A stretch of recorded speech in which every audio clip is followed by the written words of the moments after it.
Hey everybody, welcome back to the Frugal Filmmaker Q&A. That's the show where you send me a filmmaking question and I try to answer it. Remember, if you'd like your question read on the show, to send me an email to thefrugalfilmmaker@gmail.com. That's your best chance you have of getting your question read on the show. Or you can leave a comment below, or you can send me a message on Twitter @FrugalFilmmaker. Appears that Kieran Devlin thinks there's nothing to watch in the first 40 seconds of this show, so let's prove him wrong.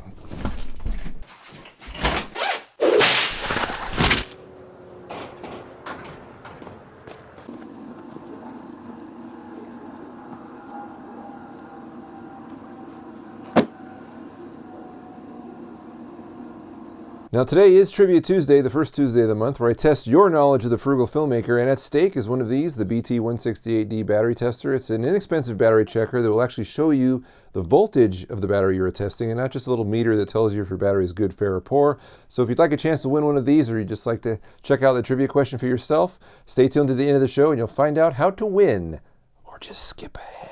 Alrighty then, our first question comes from email from Alejandro Reyes, who says, I'm using a shotgun microphone mount and I'm having issues with the suspension on the pistol. The elastic bands that hold the holsters and mic tend to shake when I move around during handheld shot scenes. Is there a way to make the suspension and microphone more sturdy? I built a DIY shock mount a while ago. In fact, it was one of my first videos that actually used rubber bands for the shock mount items, and I've since reviewed some that use the simple elastic band system. And my experience has been that that's probably the worst way to stabilize a microphone, just because I think there's too much at play as far as gravity goes. The weight of the microphone tends to overcome the strength of those rubber bands.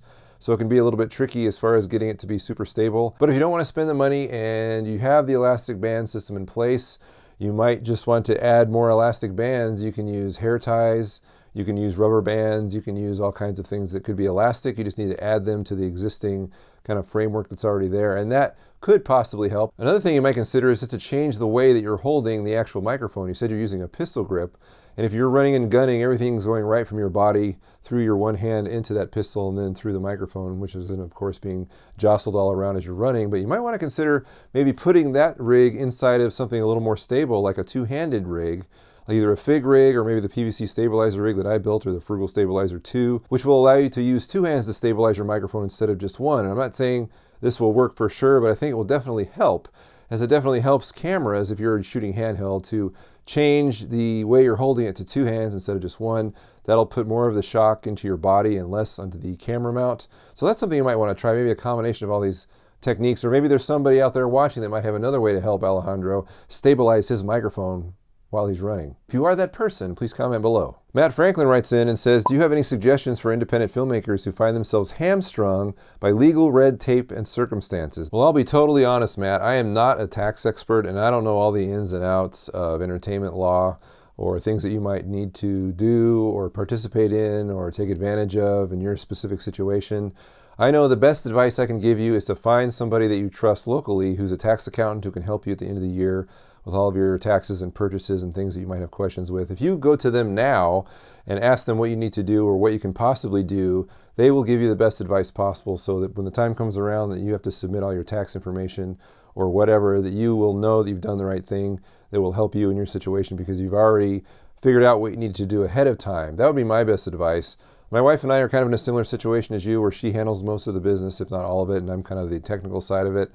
But we have somebody that we trust who prepares our taxes. So if we ever have any questions about what we're doing or what we can do or what we shouldn't do, we ask them so we don't end up in trouble later on. We had similar issues when I was doing my Kickstarter thing a while ago, and we weren't exactly sure where this money was supposed to fall, or if we were supposed to report it, or how we were supposed to handle it, or whatever. And we talked to our tax person, and they gave us some sound advice that proved to be correct, because they are the expert and not us. So that would be my advice to you, is just seek out somebody who you trust and who you know can answer the questions of your local, state, and federal tax laws, and they can definitely help you, or they should be able to help you with this problem. Up next is Carl Weaver, who writes, could you advise how to get into writing soundtracks for filmmakers, amateur preferred? I say that because at the moment I don't require any fee and would really like to help budding filmmakers get ahead.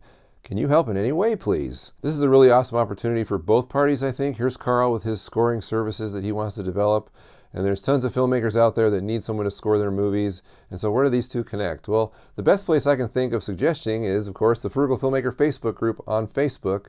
If you don't know where that is, you can check the links below in the description, or you can go to Facebook and search for the Frugal Filmmaker, and the group will come up. It's about 30,000 members strong now, and there's all kinds of people there that are really active. They have great suggestions and a lot of opinions too, but people will post their movies, they will provide links to great articles on the web, and all kinds of stuff happens on that group, and it's really, really great. It's really turned into a kind of a thriving, living, breathing thing that sort of self-replicates, and it just keeps going. And I really don't interact that much anymore because I don't have to, although I like to. It's just become so big and there's so many posts there that it's just become its own thing. So it's a great resource though. If you were a filmmaker looking for anything, if you were to go onto the Facebook group and say, hey, I'm looking for a composer, can anybody help me? You'll get all kinds of suggestions. But Carl, if you do the same thing and go on the group and say, hey, I'm a composer looking for work and I'm not charging anything, I guarantee you will get a lot of responses of people looking forward to working with you, because a composer, having music that's composed specifically for your film, is so much better than royalty-free music or things that you've culled from other sources. But just like lighting or cinematography or directing or acting or production design, music can add so much in creating the mood for your story that it's just indispensable. And so I highly recommend filmmakers seeking out somebody like Carl. And just remember, folks, that if you're using someone's services for free, you can't necessarily be too demanding. It sounds like Carl is actually just getting into this, or he might just be starting out. So if you are going to use his services or you do work with him, remember, he's probably not John Williams. So be aware of that and go easy on each other. Make sure that your demands are realistic, that your expectations are realistic, because you are getting somebody who's donating their services to your movie. And if it doesn't work out, it doesn't work out. Just remember to have a kind, gracious attitude about everything, especially where volunteers are concerned. Next, we have a comment from YouTube from Delusional Arcade, who says, why do you edit with jump cuts? Ignoring the 30-degree rule is cool, but shouldn't the edits have a white flash to trick your eye? Looks awkward to me. Well, I've said it before, Delusional, that I use jump cuts mainly as a route of efficiency for this program, because I try and kick this show out as quick as possible. It's not always the most well thought out show as far as a lot of pre-production. I'm essentially looking at these emails or YouTube comments or whatever, and then putting them together and then kind of coming up with answers on the fly. As sort of a spontaneous type of a show. So I could ramble on for a long time after each question, or I might stutter or stumble or whatever, and I want to get rid of all that stuff. I want to trim it down. And the best way to do that is simply with jump cuts. If I were to put white flashes in between every cut, or have to have some kind of cutaway in order to make it smoother, this show would never get finished. And it's the show that I'm trying to bang out every week. And I'm putting out 2 shows a week, and this is the one that really has to have the least polish. I try and polish it as much as possible, but the fact that I have to get it out on a regular basis, and I don't have a lot of time to prepare because I just get all my questions and I look at them and I read, essentially. I think it's a lot better than it used to be when I would do it in the car, because there I would just hit record and then I would just talk and take the card out of the camera and upload it right from the card. I wouldn't do any editing. And I think this format's a lot better because it is a little more polished and it is a little more has a lot more potential, I think, because I can edit it. But as a result, I do have to use jump cuts. And considering that how prevalent jump cutting is in the video blogging world, I don't think it's awful. Again, I wouldn't make a movie like this unless I specifically wanted to make you feel awkward. That's what jump cuts tend to do. But that's not my plan here. This is just a method of efficiently getting a large show condensed to the most important information as possible, and then getting it out the door as fast as possible. Finally, a message from Twitter from Nice Kindman, who says, I notice you seem to write very strong female characters in your scripts. Is this something you do intentionally? What draws you to these type of characters? Well, Nice Kindman, you're absolutely right. I do write strong female characters, and it is intentionally. I don't think it's an accident that I'm writing these characters, and I've written characters like this over several of my short films.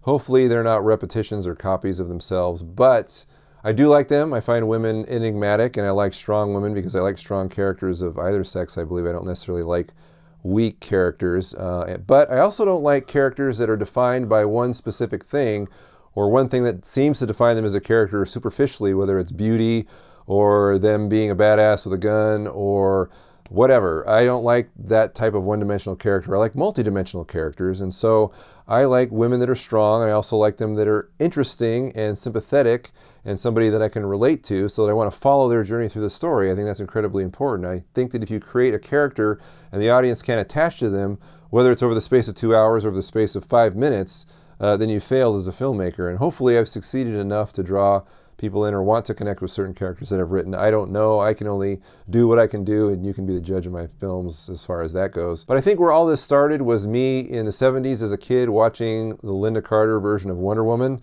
And I know that's a terribly cheesy show, and if you watch it now, you're thinking, oh my gosh, this is awful. How could anybody watch this? But her portrayal of that character was the highlight, not only because she was beautiful, but because she had sort of an inner strength that came out.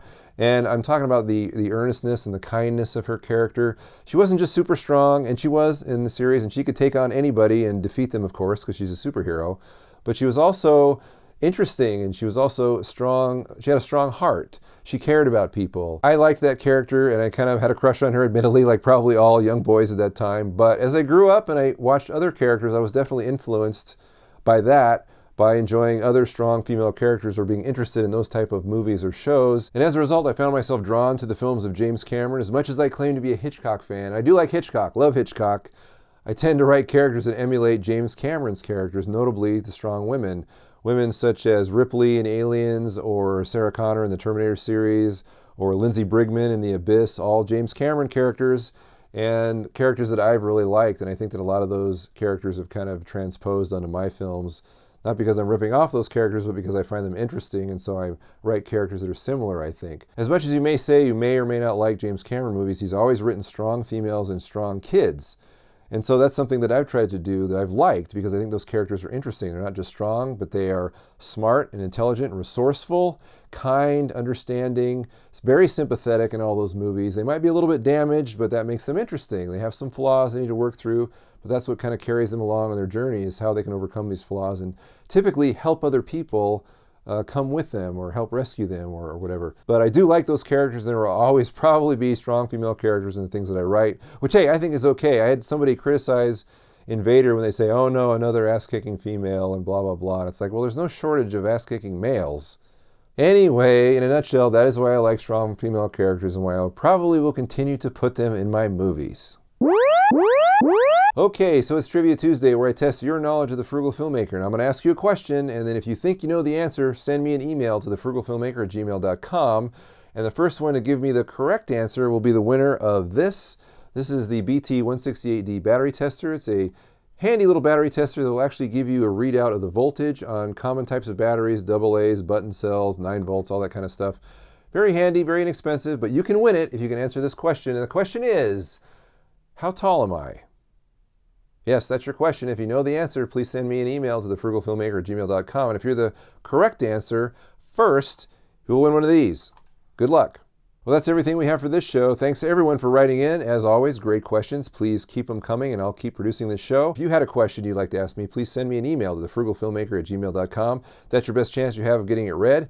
And you can also comment below or send me a message on Twitter @FrugalFilmmaker. Remember to watch for the official Frugal Filmmaker video coming later this week, and then another Q&A on Tuesday. So until then...